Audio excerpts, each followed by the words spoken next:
But now let's talk about one of the most successful trad wife influencers, Nara Smith.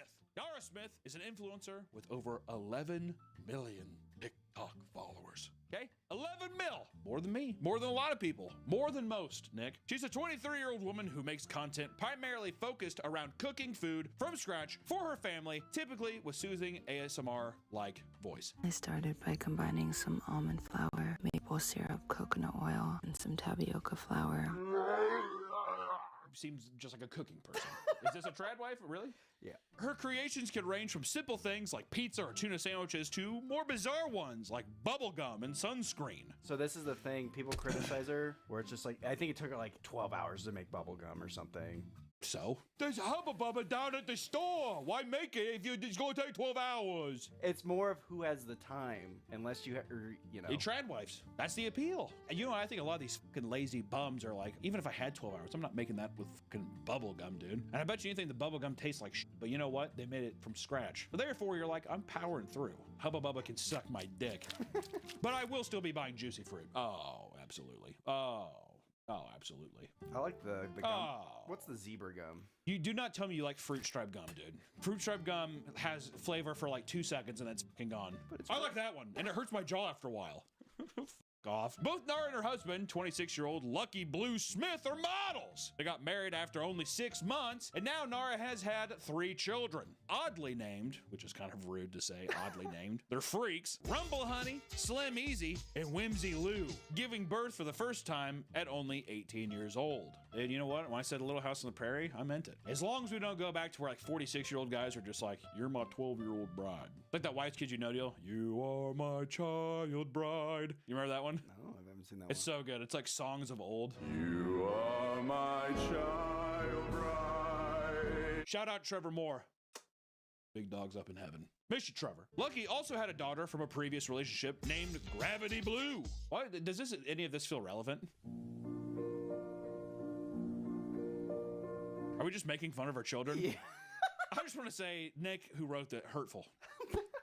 Oh yeah, I'm not gonna put that on you. Whatever. I'm not here to make fun of the kids. I think we're just saying it's kind of odd. I think that it's just setting up precedence to be like, she's making bubblegum for 12 hours and she's naming kids Gravity Blue and Whimsy Lou and Tammy Tim.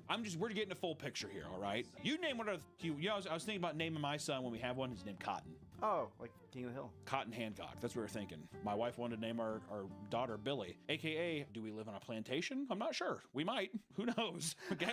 I'm gonna take him down to the bayou so he has a French Southern accent. Ooh, it is hotter than Malaya. It's hotter than the devil's taint down here. The sweat rolling down my back like molasses.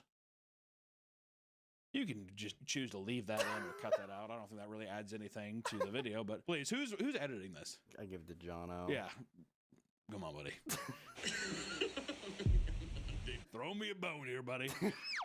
While her content gives off the trad wife aesthetic, she does not often promote the same 1950s style gender roles and has clarified to reporters that she considers herself a working mother. So that's what I mean. Can a fucking person not make 12-hour bubblegum? Is she really a trad wife? She's a model who likes to make 12-hour bubblegum and she names her fucking kids after Oompa Loompas. I don't think that's like a big problem. Does that make you a trad wife? I don't think it does. You know what? Throw that up on one of the Papa Meats Oopsie Daisies. Right? We just picked up a fucking bouquet of oopsie daisies. That's what we plucked, dude. Way to fucking go. Put that one on us. God forbid a person gets into baking and wants 12-hour bubble gum. You spend your time however the fuck you want. That's what I gotta say. What the hell are we doing? As far as this content goes, Nara is pretty innocent. Yeah.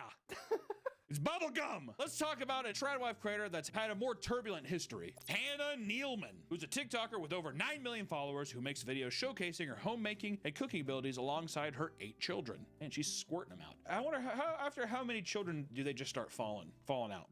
I'm pregnant. Oh, water broke. There it goes with it. On the ground. 4. I think after 4 kids, it's just done. Yeah. Yeah, because after a while, I'm like, ain't no way fucking Kegels are gonna do anything, right? You've had 12 kids? Yeah. You should do Kegels. What's the point? Looks like an Arby's beef and cheddar down there. It is just a hot mess is what it is. She also runs a 328-acre farm with her husband known as Ballerina Farm. The name comes from her history as an experienced ballerina, having trained at Juilliard, a prestige performing arts school in New York City. That's also in Whiplash. That's where he drums. Juilliard. That's where Adam Driver went. That's where Adam Driver went. I feel like once again, we're getting ready to walk into a trap of this has nothing to do with trad life stuff. Okay. Her husband, Daniel, met her at the age of 23 at a basketball game. Who cares? He wanted to get married to her from day one, but their first date came 6 months later. What the f does that even mean? Cut that. Who cares? Hannah was engaged after only 1 month and then married the following month. 2 months in total. And pregnant the month after. That's a fucking crazy 3-month stretch. Many people believe that Hannah's life is much sadder than the way it's portrayed on her TikTok. An article from the Times seems to tell the story of a talented dancer that had to throw away her promising future very abruptly, bringing Hannah's agency in the marriage into question. The claims that Hannah was unhappy were also exacerbated by a particular video where she was given an underwhelming gift by her husband. What are we doing here? What is this? Are we a fucking People magazine? Who cares? She gave up ballet, moved to Brazil so Daniel could work for his father's security company, and soon enough, they had 3 children. The horror.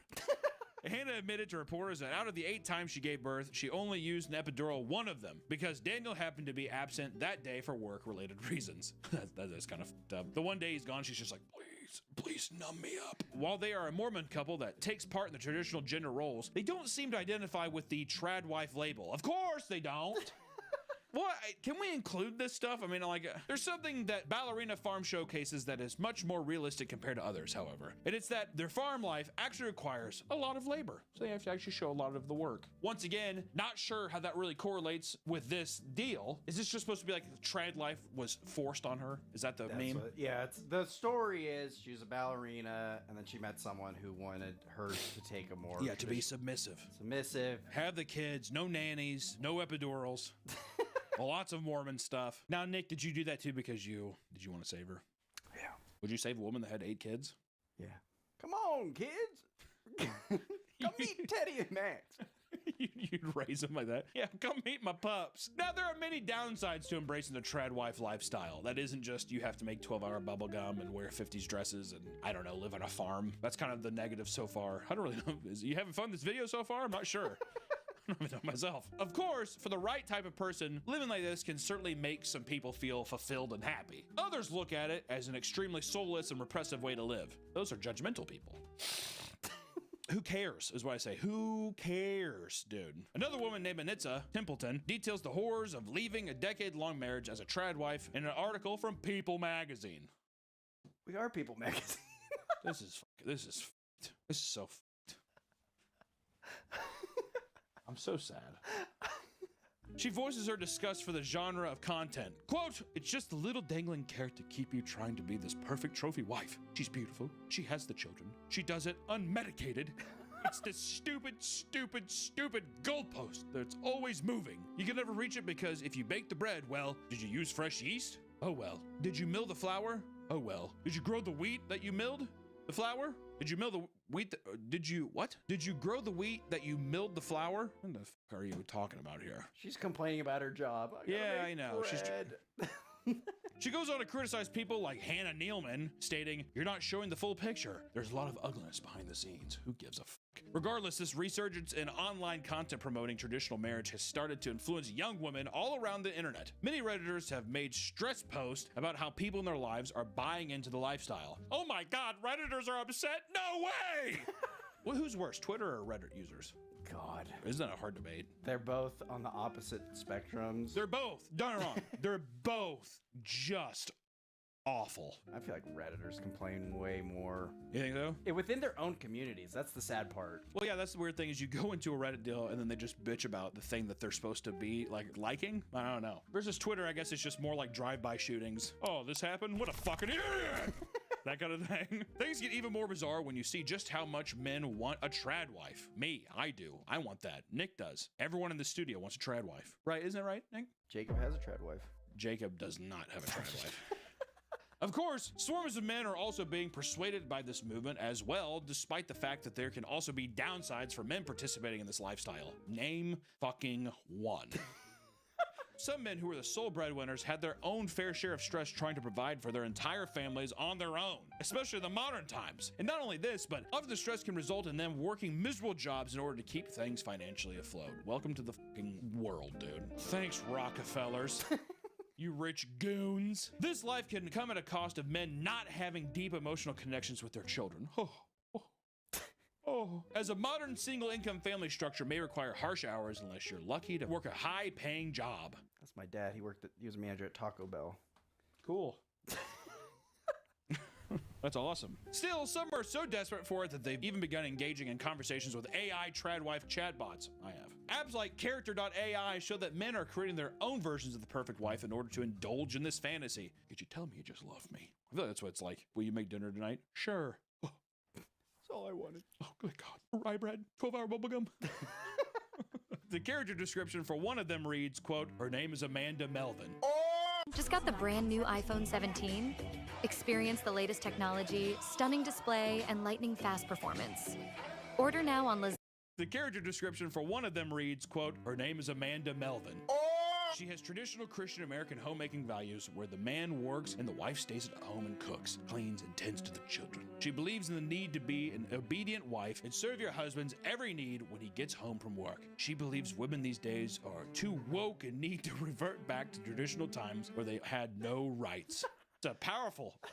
That's a powerful text box. It does seem like the majority of these guys that are doing this, though, too, are just babies. I don't want to clean. You pick it up. Doesn't it feel like that? I don't want to cook. I worked hard, though. I worked hard all day. When I come home, I just want a hot meal and for someone to rub my feet because I work so hard. And a blowjob. Some men even go as far to use AI technology to redress women who wear provocative outfits online, pushing similar ideals about promiscuous women. How fucking cringe is that? Would you just cover yourself up already? You show too much ankle in that dress. Cover it up. Isn't that supposed to be like possessive or something? Yeah. I don't want them seeing you like this. On the r/tradwife subreddit, a man posted about his desire to find a tradwife, and he posted, where do you women exist? Like that, from Hollywood 1992. I wonder how old he is.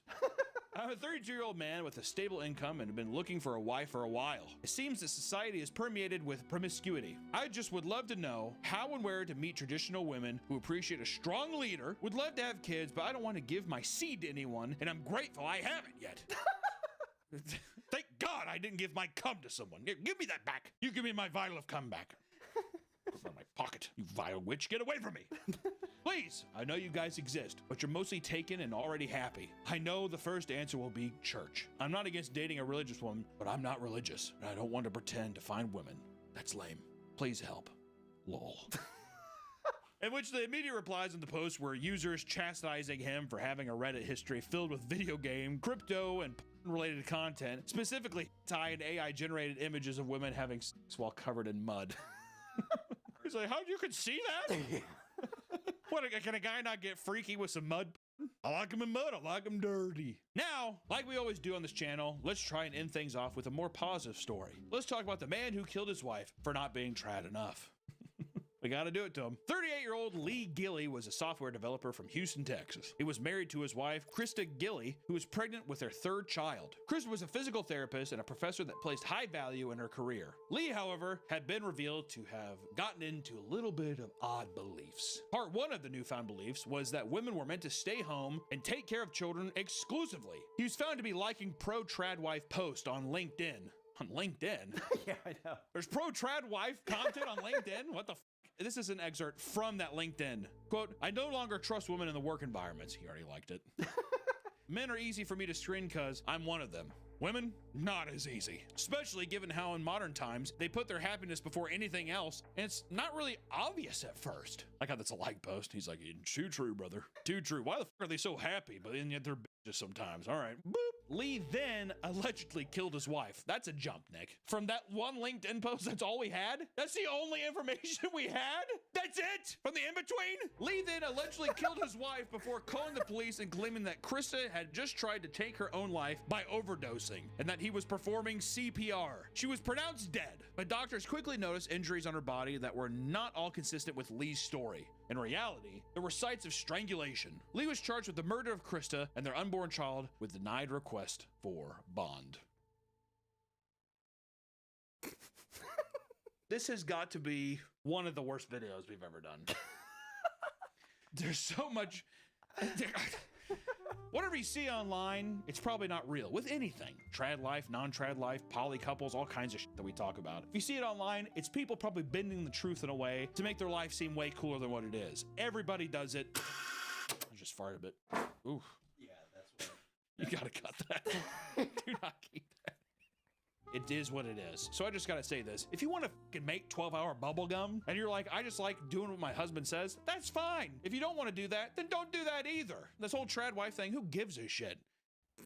You know, I mean, honestly, who gives a fuck?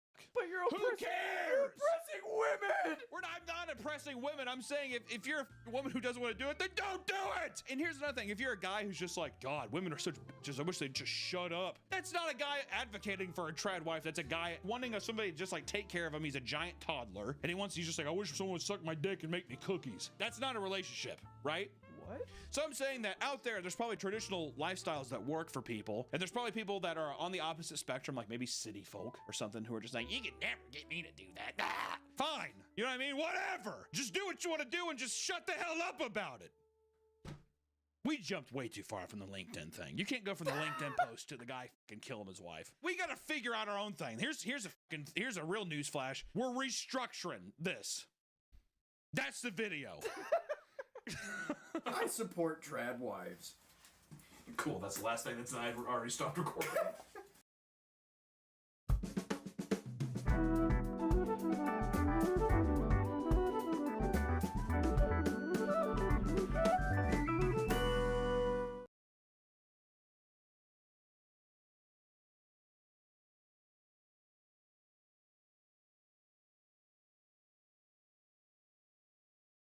Welcome back to the Papa Meat channel. How you doing? How you doing? Come on and sit on down because today we're talking about some of the most vile people on the internet. Influencer parents. A while back, we did a video on the notorious Ruby Franke and her family vlog channel, 8 Passengers. We did it with my mom, and it was something that I found extremely fascinating, and it just made you sick to your stomach that somebody could basically prioritize content over their children. Not me and my kids.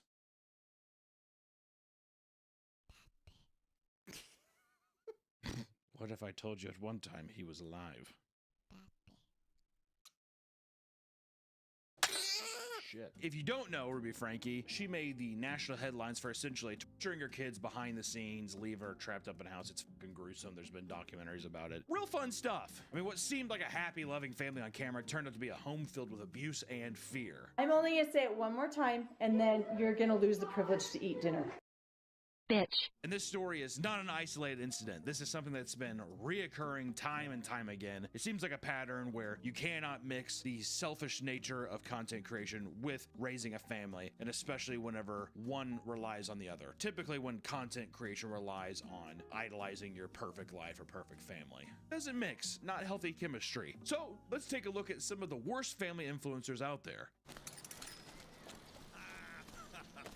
Starting off with Allie Ray, who, starting off fresh, home run swinging here, nearly killed her baby in the NICU because she was starving for a sandwich. Not the baby, Allison Ray.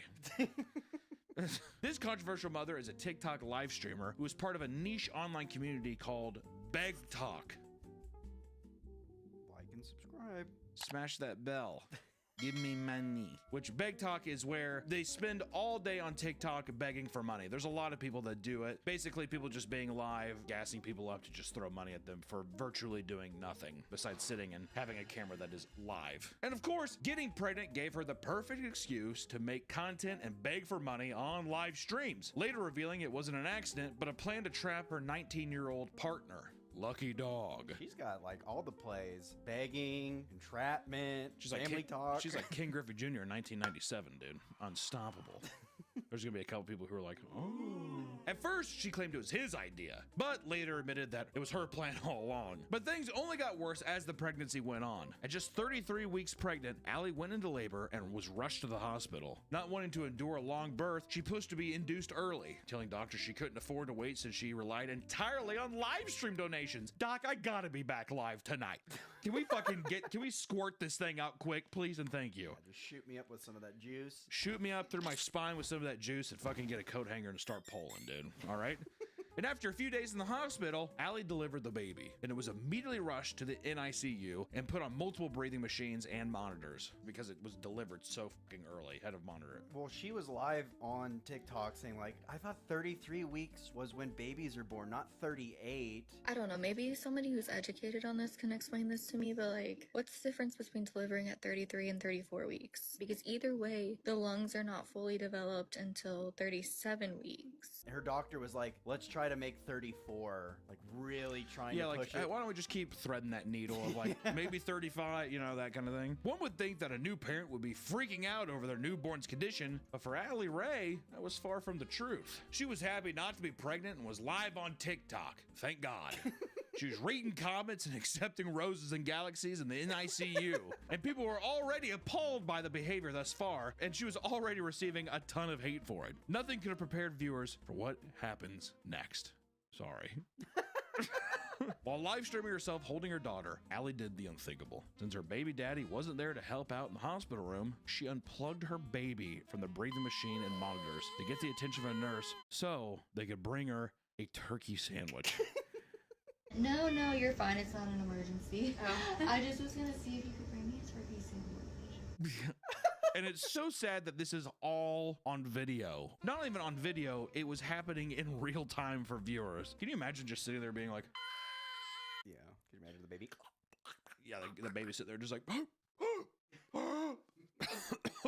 Allie clearly didn't think she'd done anything wrong, so she did it again in a separate live stream. This time, asking for a drink instead. I bet that was rage baiting. He's fine. He's thirsty, and so is mommy. And as soon as it happened, people clipped it and she went viral. Numerous reports were made to the hospital and CPS detailing what Allie had done. And additionally, viewers who had experiences in the NICU were outraged that a mother could disregard their newborn's health like that. Allie tried to defend herself by claiming the nurses told her to unplug the machine, saying, quote, I was told that if I needed something, I should unplug it. That's exactly what I'm gonna do. Jesus Christ. God, man, you know, it's kind of. Do you think that she really believes that though? I do think that there's levels of narcissism that come in that you maybe perpetuate a lie so much in your head that you legitimately believe that another person said it. They probably like, if you need anything, there's like this call button. It was, that's what I mean. And she's just like, oh, well, I'll just unplug. She told me to unplug it so I could just like wheel myself over and get a 7-Up or a Squirt or a Vault. Hey, could you go down the vending machine and get me a Vault? They're like, what year do you think it is? News articles came out on the situation, and the amount of backlash forced Allie to delete her TikTok account altogether. CPS would do an investigation, but Allie never faced any legal trouble for her actions in the hospital. All it's gonna do is bring more traction to my page and more money in my pocket, so happy ending. So it's a happy ending for Allie, and I'm sure that baby's gonna be just fine as long as she has Vault and turkey sandwiches. In many of these controversial cases, the parents typically have more than 3 children. This provides a steady stream of content, and in theory, it's a good idea, but getting 5+ kids to cooperate is hard. Borderline impossible. And that's where parents lose their patience, like the case of Fantastic Adventure. I gotta say, this is a rough watch today. This is a sad one. I wouldn't say anything probably out of the ordinary. I would say as of late, a lot of weird stuff usually, but this one in particular, I don't know why. This case is so sad. In 2012, Fantastic Adventures began uploading a wide variety of children's content, ranging from scripted comedy skits to costume roleplay. The creator of the account, Michelle Hobson, would use her 3 biological children and her 7 adopted children as characters in each episode. 10 kids? She's like, 2 more cheaper by the dozen. My favorite Steve Martin film.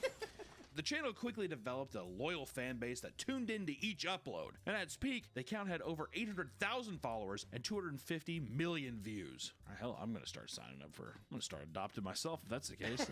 Can't lie, hey, the analytics don't lie.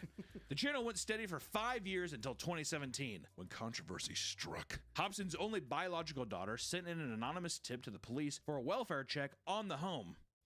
That's a good sign. When police arrived, nobody was prepared for the horror that awaited inside the home. The first child they found was locked in a closet with no food or water in a diaper. The rest of the children were found starved and in a weakened state. According to the children, Michelle had repeatedly beaten them, forced them to take ice baths, sprayed them with pepper spray, and purposely withheld food, all because she believes that they didn't act well enough. And when we say pepper spray as well, just for the video, I don't want to be too gratuitous, but she's not spraying it into your eyes, she's spraying it in, let's just say, an inappropriate place, which just makes me like, what kind of sadistic do you have to be? Can't say that. What kind of sadistic fucking freak do you have to be to do that? It appalls me.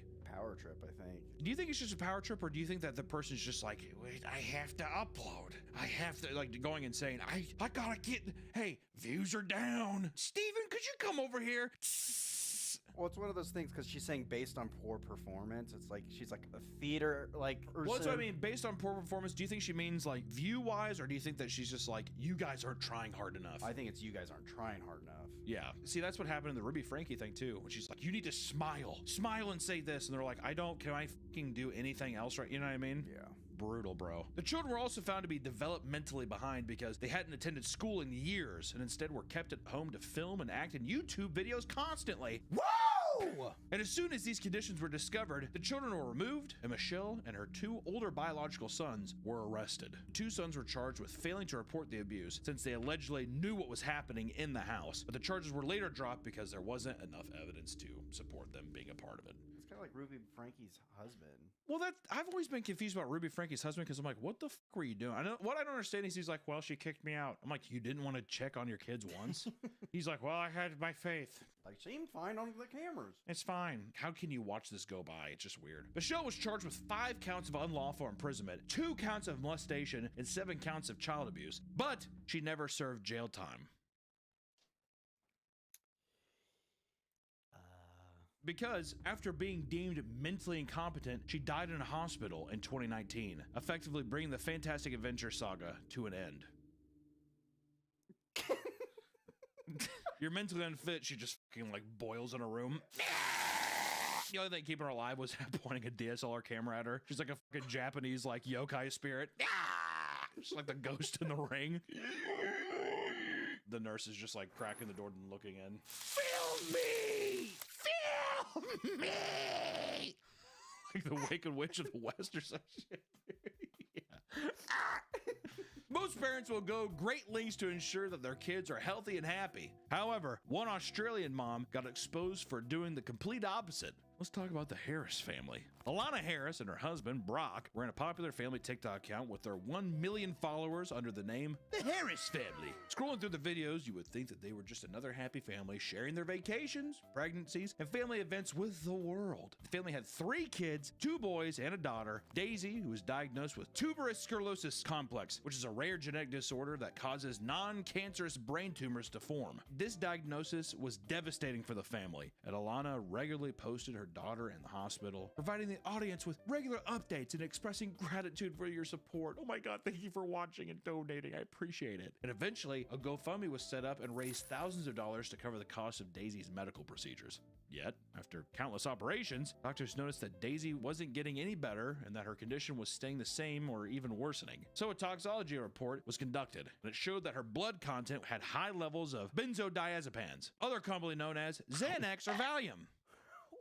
Fun one. This obviously raised red flags for doctors as they had never prescribed any drugs like that, and doctors continued to investigate the source of the drugs. And it didn't take long to uncover that Alana had been deliberately drugging her child to keep her sick. Gypsy Rose, ladies and gentlemen. That's like a Munchausen thing, right? Yeah. Munchausen by proxy or whatever. Take the Xanax. It'll make you feel like you have wings. Well, I guess for a kid, it'd be the same shit of just like, yep, you have to take it. Just that authoritative tone, you know? You're sick, honey. Yeah. Okay. God, dude. Fucking unbelievable. Alana did this because she benefited both financially and socially by keeping Daisy sick for content, a pattern consistent with Munchausen syndrome by proxy. The investigation report was handed over to the police, and all of Alana's children were removed from the home while she was taken into custody. Thank God. Brock, her husband, if you forgot that he was fucking there, like every one of these husbands, was initially suspected of aiding his wife and poisoning their child, but he later claimed that he was completely oblivious to the whole thing. I hate that. I fucking hate that. Here's a quote from him. I had no idea about what Alana was doing to Daisy. I pushed her for these surgeries because of my heart. I felt it would help. But I didn't do a single thing to put... It's him just being like, he's on his lazy boy watching TV. Babe, we should do that. Am I out of line by just being like, what the fuck are you doing? Well, there's definitely is like a disconnect, but I could see it. A disconnect?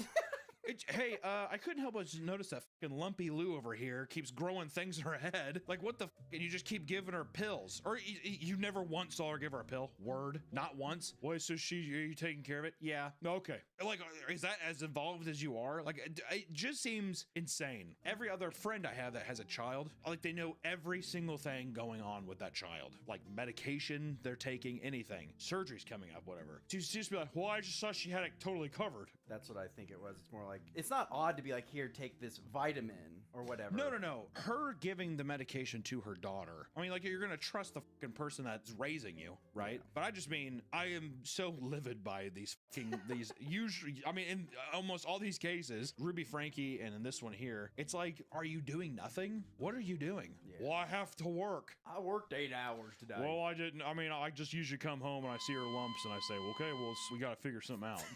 Well, I get sleepy and I go to bed. I mean, does that not sound ridiculous, dude? It's emotional. Like, you see your child lumpy and you just kind of want to disconnect. And no, do you think that's what it is too? He's just like, I can't deal with this. Yeah. Like the stress of having to deal with that. I think it's... What a good father. I just can't. Yeah. Hey, babe, I'm gonna go play Halo Wars in the basement. Halo Wars. Did you give her a vitamin? Okay, just making sure. Yeah, Halo Wars. He's like, all he has is an Xbox 360. He's playing games from like 2011. Hey, babe, I'm gonna play Sneak King. He's like, just plays the Burger King game and the. Online, many people were disgusted that they even supported someone like this and spread the story all over the internet. This ensured that the Harris family would be under a microscope for the rest of their lives. Following Alana's arrest, her TikTok account would be shut down. She would be charged with poisoning, torture, child exploitation, and fraud. Which I will say, 2 back-to-back. At least we have 2 arrests back-to-back. Usually on some of these, it's just like, well, actually, to be fair, one melted like a witch and the other one. They're like, you're insane. She's like, yeah! And this one, they're like, all right, I guess you have to go to prison. Are you going to melt? I don't think so. There are many challenges that come with raising a child, as each child is obviously different. So when you use your kids for content, it can be hard to get all of your kids to align with your narrative or brand. AKA, once again, Ruby Frankie. Got to get them all together. Kids go through like fucking puberty. They get all moody and all that kind of shit. And after a while, you're like, you need to smile. Mama needs to post to YouTube. We need roses on TikTok.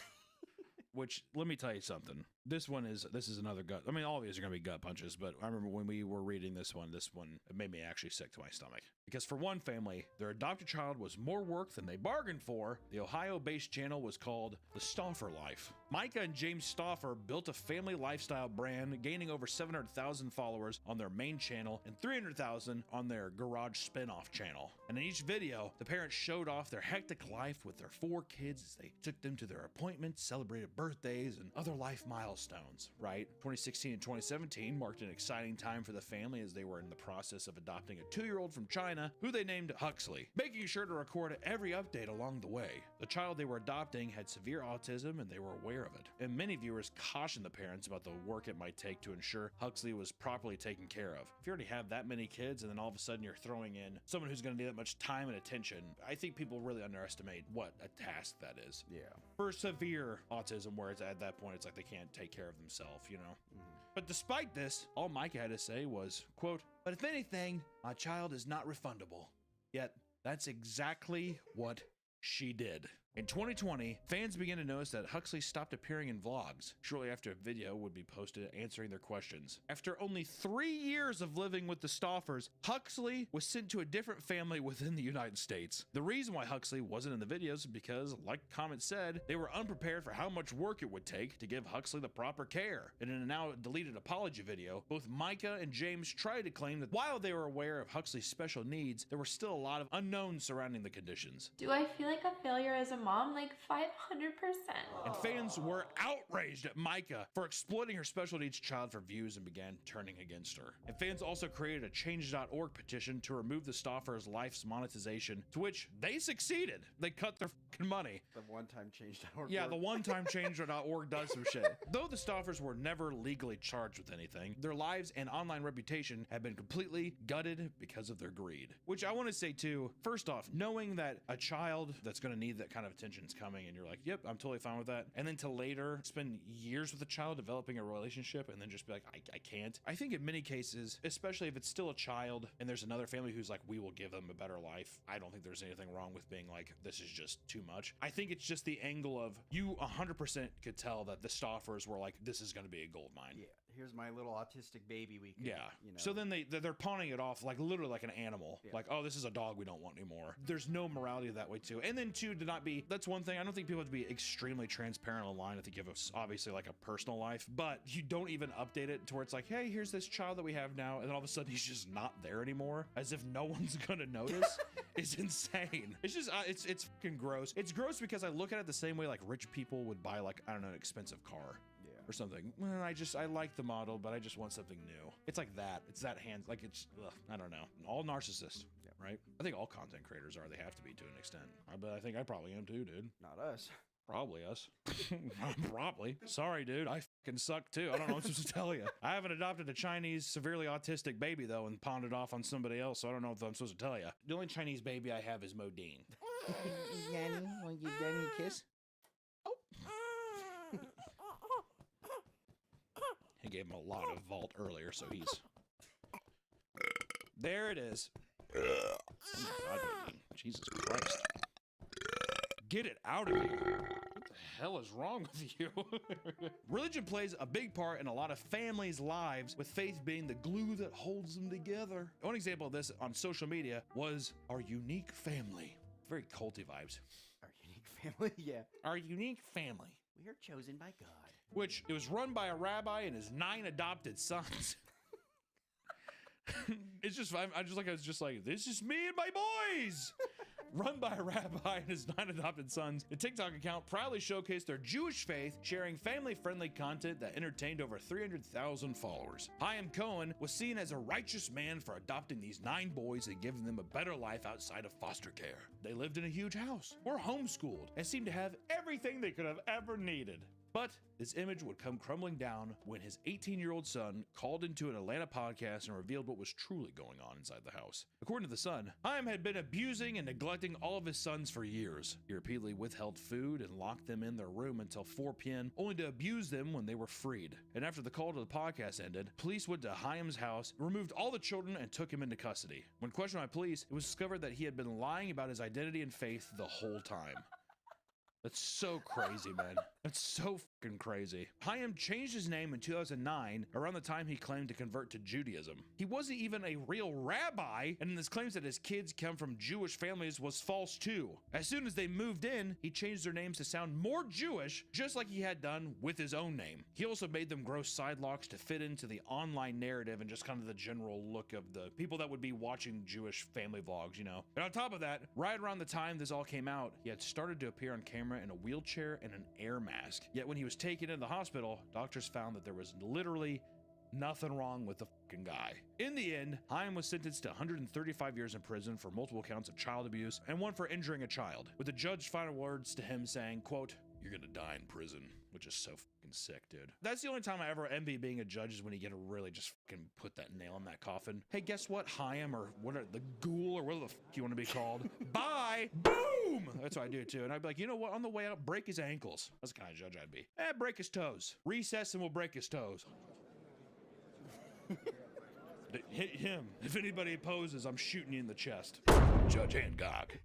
That's my my show. I'm Judge Judy's fetal alcohol syndrome child.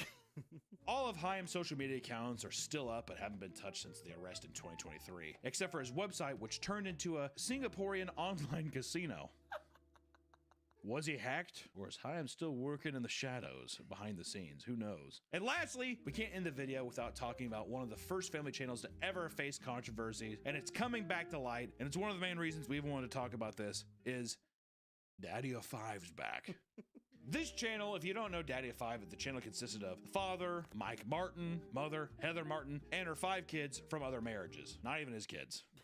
Maybe some of them are, I don't know. It's a whole hodgepodge. It's a hot potato situation is all I gotta say. Like most family channels, they posted vlogs on their day-to-day life, jumped on viral trends like the, 1,000-degree knife challenge, and tried to record their day-to-life as much as possible. Just regular bullshit, following trends, yada, yada, yada, YouTuber bullshit. All of these videos performed well, but what really brought in the views were their pranks, which eventually became the majority of their content. Videos like Dad Stink Bombed Son's Room and Silly String Wake Up Prank were some of the more tame pranks that drew in millions of viewers. However, as more people tuned in, it became clear that many of the pranks were not so harmless. More often than not, the pranks involved a child getting hurt or extremely upset, usually at the hands of the parents. One of the younger children, Cody, was specifically targeted in most of these pranks. And there's a lot of things too, man. It's kind of fucked up. I mean, I think that they've even said recently where it's like, it was all fake, blah, blah, but some of these videos, it's like the kid has a busted lip. I mean, in the video, you see him getting pushed down by his other older, bigger brothers and stuff, and the dad just laughs or the mom just laughs.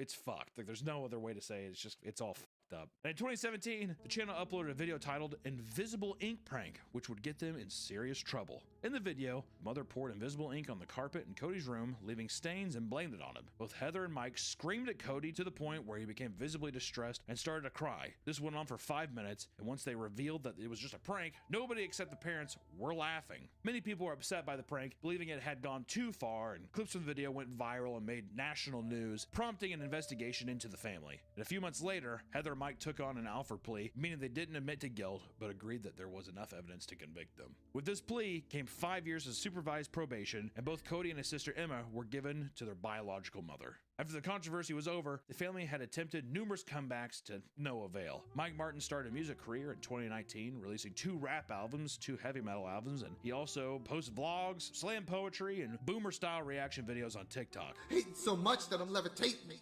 and waiting for a miracle. But I'm cynical, so I turn to the biblical. But I'm a criminal, so it's difficult. His oldest son, Jake, followed in his father's footsteps and has also started his rap career, as well as a clothing brand. As for Heather, she uses TikTok like a Facebook account, posting updates about her life, including her kids' graduation, family vacations, examination after examination with cross-examination, and other family gathering bullshit stuff. To this day, Mike and his family strongly deny any abuse at the home. They say CPS never removed Cody and Emma and claims the biological mother just hated him. Yeah, the older son interviewed his dad, and in it, he asked, like, what would happen if none of this controversy, like, if we didn't get in trouble, and be like, oh, man, we'd be set for life, man. Yeah, it's just one of those... It's just so, in my opinion, I mean, that's the thing with online stuff. Who really ever knows anything? But from all the stuff that's in front of you, it's just so obvious when someone's guilty, you know? I've never, yeah, we're not going to plead guilty, but you got enough evidence, so we're not going to deny Well, yeah, it's just like, all right, well, I'm not going to deny it, but at the same time, it's like, I guess you got me. Yeah, I guess it all looks kind of weird. It's just bad angles. You know, it's like, what the fuck are you talking about? Many parents have fond memories of picking up a camera and recording videos of their kids to enjoy for the future, right? Trying to create little time capsules for themselves to enjoy later on. However, some take it a step further and allow the internet into their home by posting vlogs and other content showing off their. When playing games on PC, do you ever wonder if someone had a clip with you in it? Download Metal, then go to Albums, Clips You're In, and connect to any games you want clips for. And there you are. Here's one I found of myself. First skull. Okay, if I hold... Welcome back to the Papa Me channel. How you doing? How you doing? Come on in and sit on down, because today we're talking about a polarizing character, Gypsy Rose. She's the girl online that sounds like this. Gypsy Rose reporting from Aurora, Missouri. I am about to dive off our porch. Which I'm gonna let you know right now, I'm gonna be a bit rude towards her voice. It's very mousy and it's funny. It's funny. What am I supposed to say? It's funny. From an outsider looking in, you might say, well, why is this person so polarizing?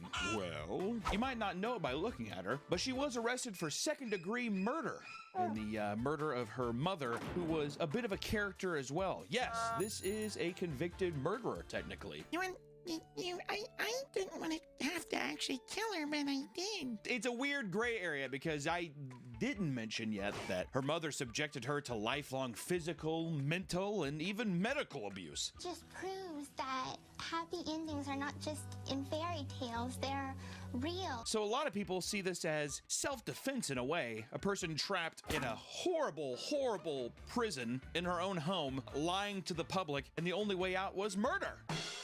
It's like a little Sherlock Holmes case. It's a little Inspector Gadget. That's who we need for this. Inspector Gadget could have cleared up the whole situation right there. I mean, on one hand, she's a murderer who should be condemned for her sins, but at least she killed someone who's an evil bitch, right? Or at least that's what the people on social media are saying. The internet loves a good revenge story. It's one of the cruxes of human experiences, or the big evil guy getting his, the little man being able to punch up and kill God. And in this case, it's Gypsy Rose having somebody from like a vampire website that she was getting finger by stab her mom like 37 times in the all over her body, just like John Wick. This has been covered by a lot of people. There's been documentaries. There's even been a Hulu show that we'll talk about. But now, as of recently, I was surprised to know that she got released from jail and that she's a reality TV star. When I found out, dude, when I found out that a second-degree murderer had their own reality television show and it's like relationship gossip, dude, I am a sucker for trash television. If you looked at my Amazon Prime purchases, it's nothing. It's like legitimately 9 seasons of Gold Rush. I mean, Deadliest Catch, American Choppers. I love me some schlock television, and especially when I found out that it was by Lifetime Network for Women. Oh my God. All the movies are on that channel are man beats woman until finally the police arrest her. So like it does make sense in a way. I was totally bought in. Did you ever see the movie about David, the boy who was burnt alive by his father? No. I saw this one movie, but it was all about like this guy in San Francisco who is a public teacher. He moves into like a garage out back, and then like the 14-year-old daughter is trying to like suck and him the whole time. He's like, I can't. I feel like everybody saw that movie. And then she like stole his condom, right? She stole his condom and all this kind of stuff. We found semen inside of her. I was positive I read something or I saw something from a producer, and back in the day they're like, I mean, any guy just would have done it, so I mean, he's kind of a hero, but at the same time, what kind of head does he have on his shoulders? And you're like, yep, those early 90s Lifetime movies were primo. Today I want to thank today's sponsor, Factor! Let me tell you something, I've decided to get in shape. No, I'm serious. I know I'm fat, but I know I'm gonna get in shape. And the first step to becoming a skinny person is to eat better. That means portion sizes, calorie counts, and enough protein. Ayoko na! Break na tayo! Okay, fine. Mag-break na kayo. Refresh with Smartsy. Welcome back to the Papa Meat channel. How you doing? How you doing? Come on in and sit on down, because today we're talking about reality television. Most importantly, we're talking about Mormon reality television. I thought it would be cute if you guys each drew what your perfect vagina looks like to give me info.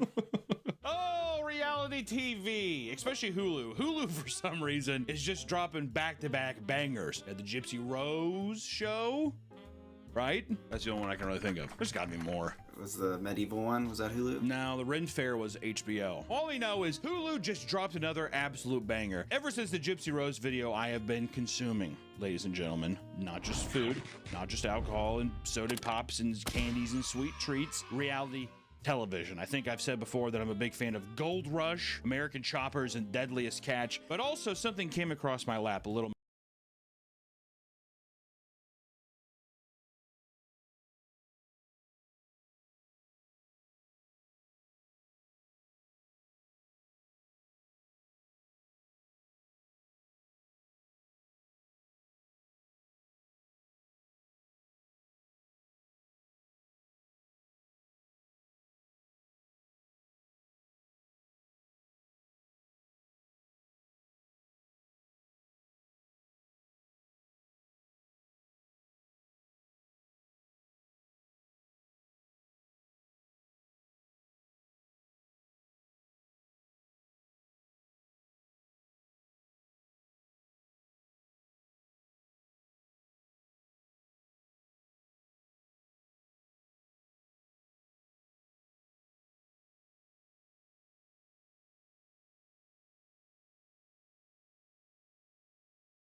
Only time guests face violence from their host. In another shocking case, a woman's stay ended with her being brutally assaulted. In 2017, Sabal Nukumbi. Sabolba.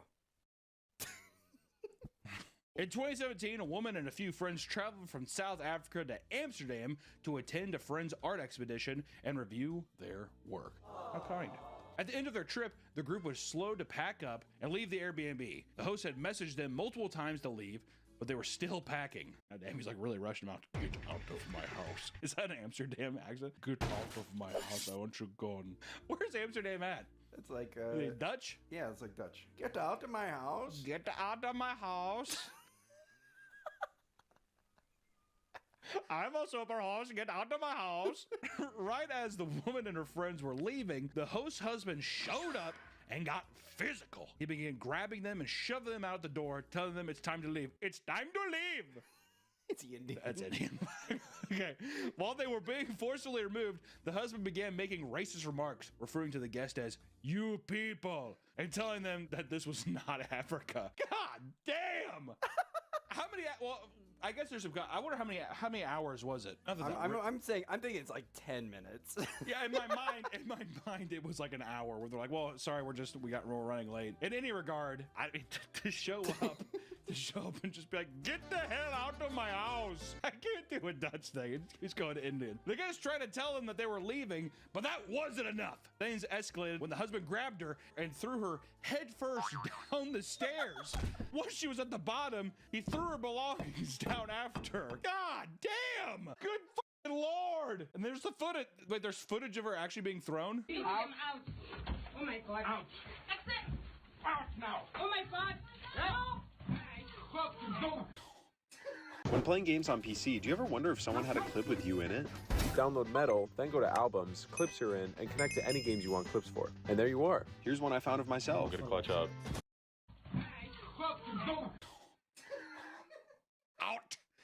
Out now! That seemed a bit fucking excessive if you ask me. Good fucking Lord. Which, of course, after falling that hard down the stairs, she was knocked unconscious and taken to the hospital. When she woke up, she had a severe concussion and multiple bruises from the fall. Airbnb issued a statement saying that they were appalled by what happened and banned the couple from hosting again. The husband faced legal charges, but they were never publicly stated. I like how it's a company, all you have to do is just be like, oh, okay, wow. That was weird. Right, guys? Can we all agree that was weird? Let's just take a second to just let that sink in. Luckily, that host can no longer rent out their house, so problem solved. Thanks guys so much. It's like the amount of people that probably like Superhost getting like physically actually assaulting their guests, that's gotta be a lot. You think the Superhosts are doing it? Maybe not the Superhost. I think that was a rare instance of a Superhost getting upset. Hosts aren't always easy to deal with, but guests can be just as bad, if not worse. It's time we look closer at some of the stories about horrible Airbnb guests. I think that Airbnb brings out the worst in people. Why do you think that? I think it's because you get too comfortable. The lack of amenities in a Holiday Inn room, it feels like a prison cell. You don't even want to be there, right? But an Airbnb, when it's like, oh, look at this bed. Oh, like rolled around it and stuff with it. Oh my God. Rolled around that. You're like on the couch, you're lounging around, you're watching TV. You feel like you're home. Yeah. It's too much. That's where I think that's the delineation, right? Those who live next to Airbnbs already have to deal with a lot of loud guests. And in 2016, Airbnb launched Airbnb Experiences, which allowed people to rent properties specifically for parties. What a fucking nightmare. However, the company had not planned for a residential apartment to be converted into a nightclub. In the UK, a one-bedroom flat was converted into a full-on nightclub with professional lights and speakers. Neighbors quickly complained of the noise as over 200 people packed into the small one-bedroom apartment venue. And not only did it feature a professional DJ, but it also had bouncers standing outside to ticket guests as they arrived. And even with professional equipment, neighbors claimed, quote, "It was horrible music," with one person even saying, "I've got a pretty good sound system in my house, and it was better than that." Priorities from the Brits. I mean, if you're going to be two-stepping upstairs to some house music, you might as well get a good bloody well-fucking system on it, eh? I like how, yeah, that's what they're complaining about. It sounds horrible. I'm not saying I'm an audio file or anything, but I just mean that's bloody well rubbish coming out of there, huh?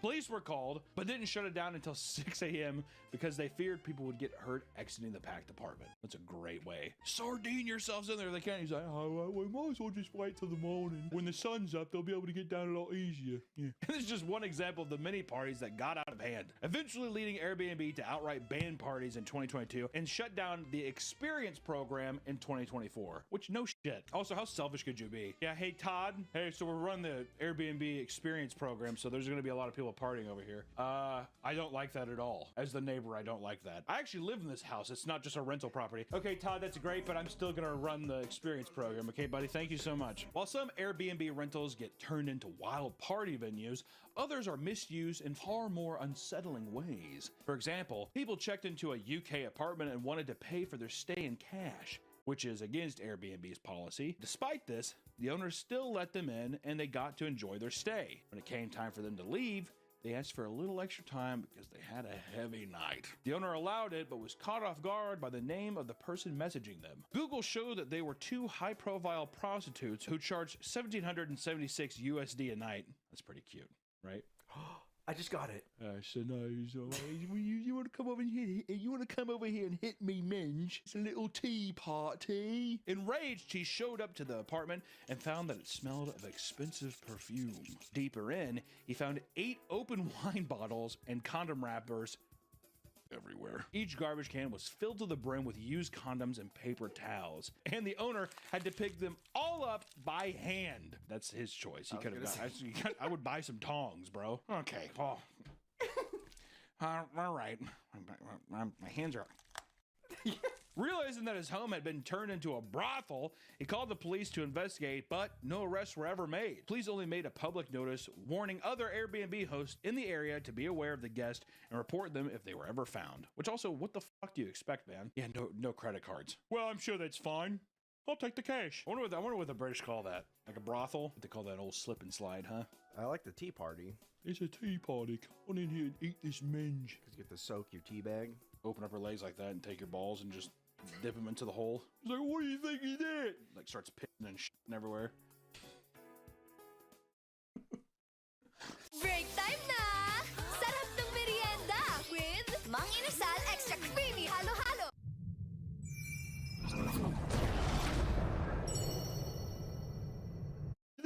Like starts pissing and shitting everywhere.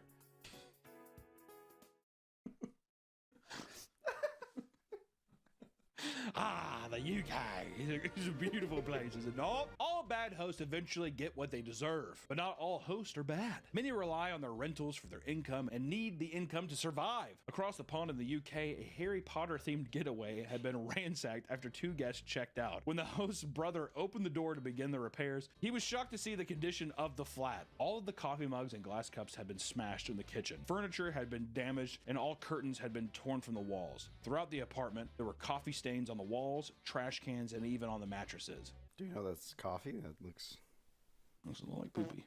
I was gonna say they like captured like a little person and dressed him up as Dobby. Dobby wants to leave. And this is him trying to get out. Yeah, exactly. Yeah, Dobby was trapped. In the year that it had operated, the Airbnb had all positive reviews with numerous families drawn to the theme. After everything had been cleaned, the cost of repairing and placing the items the guests had destroyed was $6,000. Or 2 magic wands. Huh? If I'm going to an Airbnb that's Harry Potter themed, put a Dobby in there. Oh, you know it'd be good if a little butler came out dressed as Dobby. Hello. But I don't, no. Not even a butler. I just want him to be, you don't know where he's at, but at some point, Master. Is he standing over you with a pillow? Master must love Dobby forever. Dobby wants Master inside him. Oh my god. Yeah, I just want to have gay sex with a guy dressed up as Dobby. You can finish inside Dobby. Well, okay, Dobby. If that's what you want. Just don't go back to Hogwarts. I won't, Dobby. I won't. Is Allison sleeping next to you? My wife and kids are in the other room. I'm like... Another host shared that they had a similar incident with body fluids in their Airbnb. As soon as the guests arrived, they began causing trouble. They had shown up 8 hours earlier than they were supposed to and brought their newborn baby, which the host said they couldn't have, which also it's like, well, what do you want me to do? Oh yeah, that's weird. No, you can't bring the newborn. It's like, it's not a fucking Rottweiler. It's our baby. Yeah, but you should I wouldn't even just bring him. When it came time to go inside and clean, the host was greeted with a disgusting scene. Large patches of infant poop was caked into white carpet everywhere in the unit. Okay. Yeah, this is the one time. Yeah, usually people who have babies aren't just throwing the shit on the floor and caking it in. Oh, white carpet, huh? In the bedroom, there were puddles of breast milk sitting on top of the comforter. They had also pissed in the shower and didn't wash it down. Love the clarification there. Yeah, they pissed in the shower, but they just let it pool. Following the incident, the owner made a claim to Airbnb to cover the cost of the cleaning. We're making a public commercial that you can go and just like piss and shit and put shit like on the carpet and put breast milk. And all you have to do is like, you might just pay damages. That's it. That's the extent. And drugs are common at shitty motels, but can also be found in local Airbnbs. Daniel and Jocelyn Madrano were excited to receive an 11-day booking at their home that would pay for their upcoming trip to Florida. It's a nice little thing. They're like, well, there you go, finally. The man who booked the home showed up late and immediately began to act strangely. Daniel and Jocelyn watched on the security cameras as more people showed up with fans, tarps, pots, and random powders. They tried to contact their guests, but were ignored. Shortly after their guests arrived, the police were called. Investigators had tracked down 3 men in their car and had canines search their vehicles. And inside the car was pounds of meth, and all the men were arrested. A little fairy tale. Back at the house, it was discovered that they had set up a massive meth lab, producing over 100 pounds of meth in less than a week. They cooked in the kitchen and dried the meth in both the master bedroom and the Madrano's daughter's bedroom. The state of the home was unlivable as the chemical processes had stained all the walls and made the home smell of ammonia. Meth crystals had gotten cooked into the carpets all throughout the home, and altogether, the cost to repair the home came to about $26,000. All 3 men who were arrested face first and second degree felonies and have a $500,000 bond, and all are still awaiting sentencing.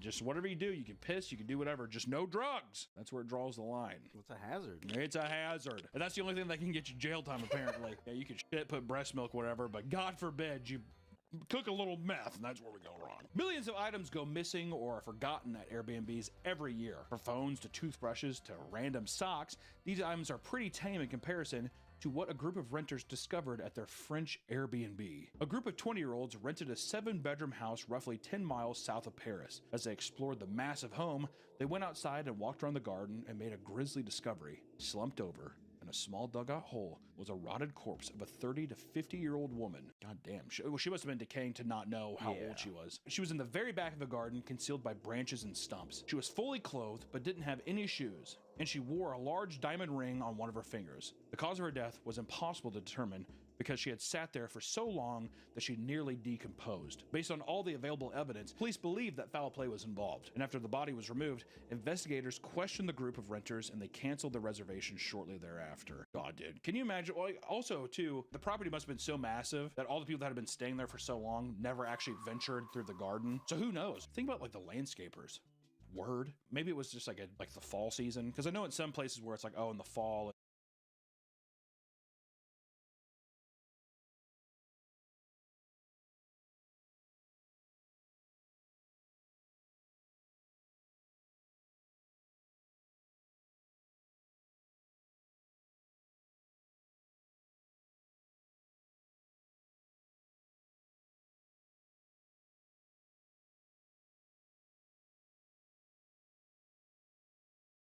Until like winter. Obviously there's not a lot of landscaping because stuff's not growing as much or whatever. It's more of a spring, but still, I don't know.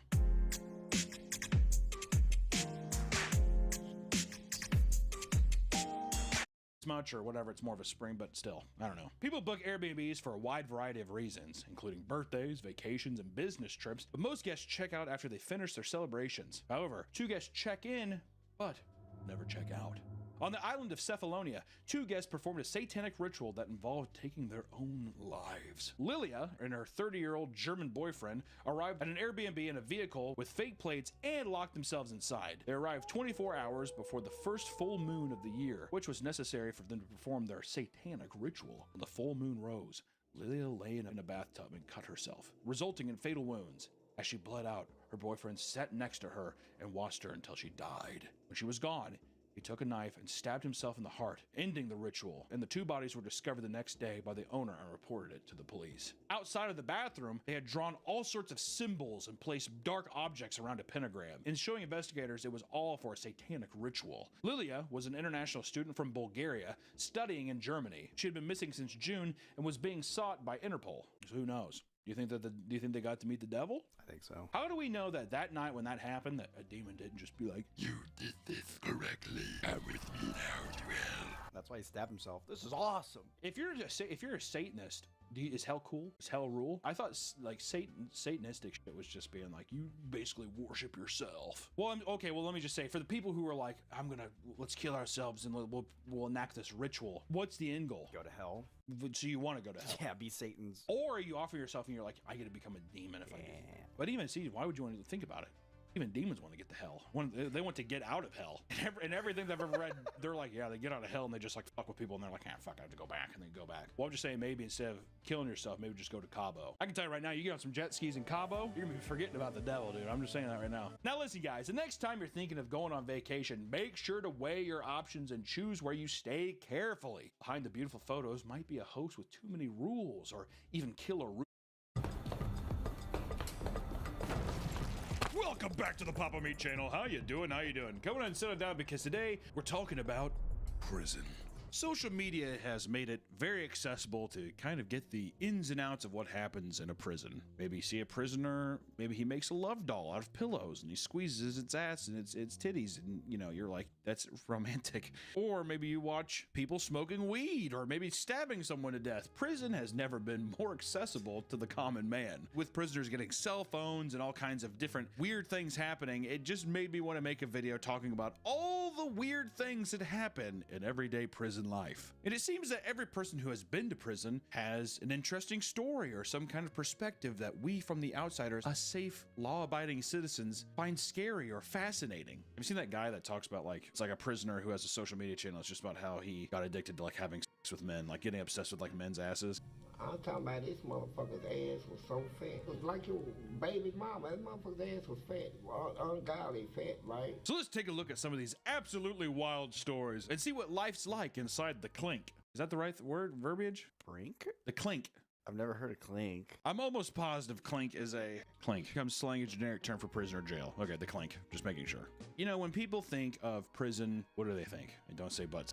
And pedophiles and murderers. And if you're thinking of a movie, what do you think? You're probably thinking of sneaking in contraband. Right. Some of the best stories come from people trying to smuggle things into prison. Prisoners have to constantly find more creative ways to bring things in, whether it be cell phones or drugs, all that kind of stuff. And they have to get creative. Back in the day, it was just your butt. I feel like the butt's a dead meme. Oh, that's the first place they look. Well, that's the whole thing. They have you like, they're squat and cough. Really? Oh yeah, you get naked and they're like squat and cough. So you squat and you do, you're supposed to immediately just shit out everything. There's no way you're pushing like a box of ibuprofen up that deep, you know what I mean? Our first little subject today, which is an attorney smuggling K2 soaked court documents. First off, just want to say, great prison pic. He looks lovable, but he also looks like he could just kill me with his bare hands. In the gay community, he'd be called a bear. Just kind of cool. In 2025, this year, this happened this year, 2025. 37-year-old Nathan Williams got the help of his other inmates to come up with a unique way to smuggle in drugs to Duval County Jail. Oh God, you see that Jacksonville Jaguar thing? Duval. He took an assortment of their legal paperwork and had them soaked in K2, a synthetic form of marijuana that is illegal. It's illegal now? I guess it is illegal. Okay, well, I think it's a synthetic form of marijuana. It's like rat poison. If it was marijuana, it'd be like, I don't give a fuck. But they're like, no, this is bleach and Tide Pods. That's gonna get you hot. I smoked it once. I know I've told you this story, but I was playing World of Warcraft with my buddy like way back in the day, hitting some shit off of like a Monster energy can pipe, and we were just gaming. All of a sudden, I was like, I had this horrible panic attack, and I'm like, I'm gonna die. I thought that I was having a heart attack. I'm like, dude, I'm having a panic attack. So now I can't smoke weed. I haven't smoked weed since I was 16 years old. Try it again. It's been 32 years. I don't want to.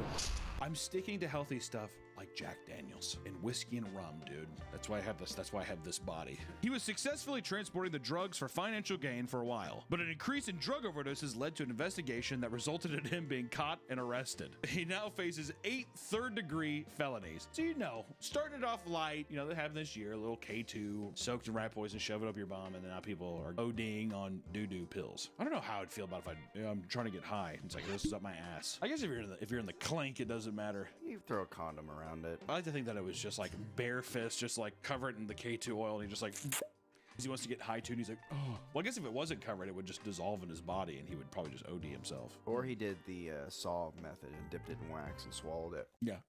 Well, I want to get more eccentric with it, so that's why I'm going to switch to pigeons smuggling in phones. Did Dr. Doolittle get arrested? What the f? How did that happen? In 2017, a pigeon was found trying to enter a Brazilian prison with a cell phone attached to it. Guards noticed that an inmate was frantically trying to capture the moving bird, so they intervened and lured it down with pieces of food. Dig in their asshole and grab out some, like a cupcake or something. Hi. Further investigation revealed that it was wearing some sort of vest designed to help it carry contraband over prison walls. Pigeons had supposedly been bred and raised by inmates with the purpose of having them smuggled out and given contraband so that they could be released and use their instincts to return home. Bred them in the prison. He's like, no, give him time. They must make love. Only if they make love is his home. That's a pretty devious way of bringing in some stuff, though, huh? Training pigeons. How'd they get the first pigeons? Probably sweet treats or something. Probably plantains or some shit like that. Or we could talk about an updated pigeon, a drone, delivering and drugs to inmates. Well, that makes more sense. You can be pretty far from a drone to control it. Some of them, yeah. Or you get like a little extender. Yeah, with a giant metal rod. In 2016, it was discovered that drones were being utilized to smuggle copious amounts of contraband, like drugs, cell phones, and films. Where they watch these films. Also, it's just like, doesn't the cell phone just do that for you? Like, I need magazines, DVDs. It's like, so you have to bring a portable DVD player too. Yeah. When an inmate named Thaddeus Shorts, that's a great name for a prisoner. When an inmate named Thaddeus Shorts had been released from prison, he came up with a scheme to efficiently deliver products to those inside. He would make up to $6,000 per drop-off.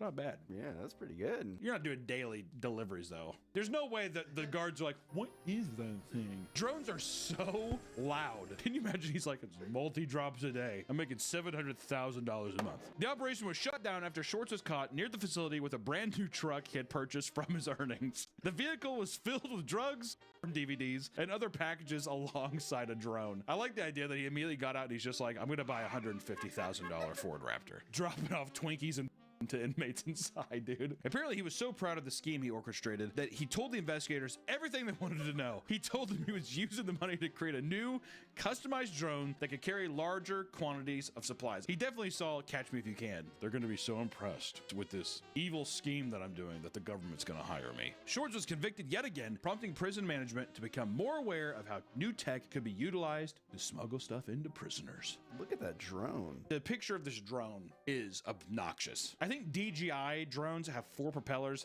This has, I think it's 8 propellers. If you've never been on a drone, it is not a quiet affair. I don't know how the guards didn't realize this was happening. Also, like, look at all these windows. Is everyone just like... Today's video is sponsored by GamerSupps.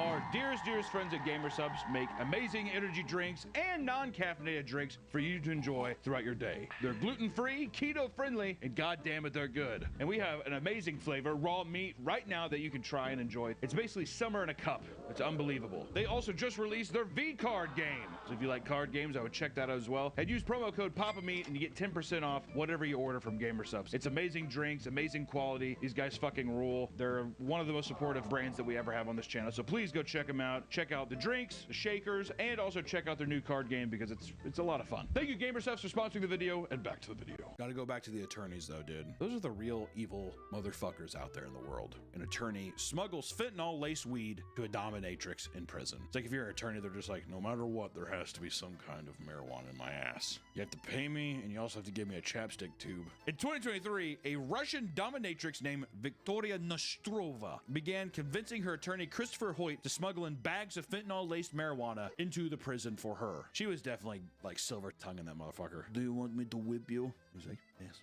Yeah, could I whip you? She's like, if you want. He's like, I'm afraid. Do not be afraid of things you do not understand, Mr. Attorney. He would do this regularly before being caught with a loose bag of drugs in her shoes, leading to the lawyer being arrested and replaced. Oh.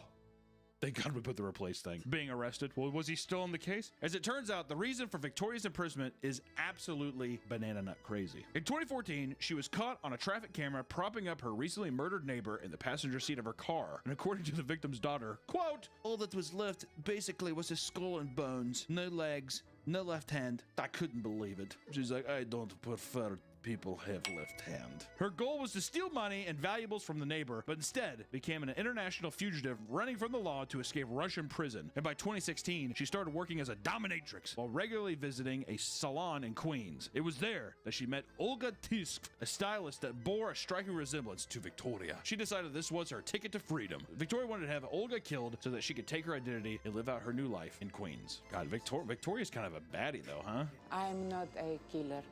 I'm woman. Only woman.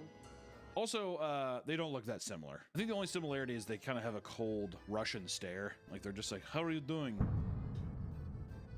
Victoria begged Olga for an eyebrow touch-up that she could perform at her home. There, she brought out a cheesecake as a thank you gift. Olga ate a slice of the cheesecake and found herself vomiting 20 minutes later before passing out. The cheesecake had been laced with phenazepam, an intense tranquilizer that could lead to death if dosed high enough. I walked over to the waste paper basket, and right there was this plastic container with what appeared to be the remnants of pastry, something that looked good.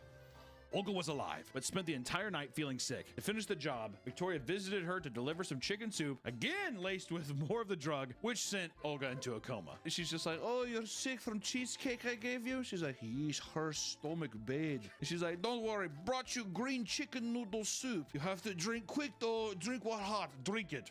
Oh. Olga. Oreo, your food is no sit right with Olga. Victoria then ransacked her place for valuable jewelry, a passport, and an employment authorization card before leaving. When she woke up, there were pills surrounding her in what seemed to be a staged urukai.